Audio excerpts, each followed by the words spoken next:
বাংলাদেশের সঙ্গে পাকিস্তানের ঘনিষ্ঠতা ভারত জুড়ে বাড়াচ্ছে উদ্বেগ।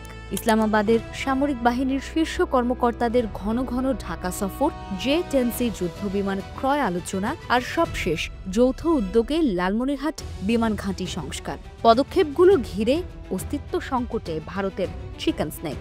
এমন পরিস্থিতিতে বেশ কিছু পাল্টা উদ্যোগ গ্রহণ করেছে মোদী সরকার, যার সবশেষ সংযোজন হল বিকল্প রেলপথ নির্মাণের পরিকল্পনা। সম্প্রতি ভারতীয় গণমাধ্যম DNA-র প্রতিবেদনে উঠে এসেছে বেশ কিছু চাঞ্চল্যকর তথ্য। প্রতিবেদনে উল্লেখ করা হয়, সেভেন সিস্টার্সের ভৌগোলিক দুর্বলতা বিবেচনায় নেওয়া হয়েছে এই পরিকল্পনা। নতুন প্রস্তাবিত রেললাইনটি বিহারের যোগবাণী থেকে নেপালের বিরাটনগর হয়ে পশ্চিমবঙ্গের নিউ মল জংশনে পৌঁছাবে। এতে উত্তর পূর্বাঞ্চলের সঙ্গে ভারতের মূল ভূখণ্ডের সংযোগ আরও শক্তিশালী হবে।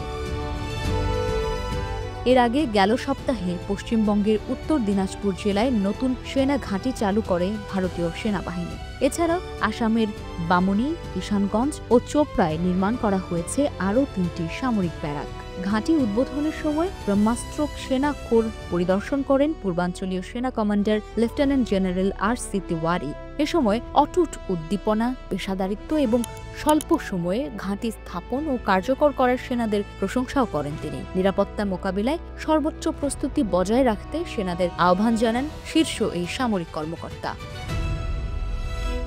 চিকেন স্নেক হল ভারতের পশ্চিমবঙ্গের শিলিগুড়ি শহরকে ঘিরে থাকা একটি সরু ভূখণ্ড। এই করিডোরের সবচেয়ে সরু অংশটির প্রস্থ প্রায় 20 থেকে 22 কিলোমিটার। ভূ রাজনৈতিক ও ভূ অর্থনৈতিক দিক থেকে এই করিডোরটি অত্যন্ত গুরুত্বপূর্ণ, কারণ এটি ভারতের উত্তর পূর্বাঞ্চলের 7টি রাজ্যকে ভারতের মূল ভূখণ্ডের সঙ্গে যুক্ত করেছে।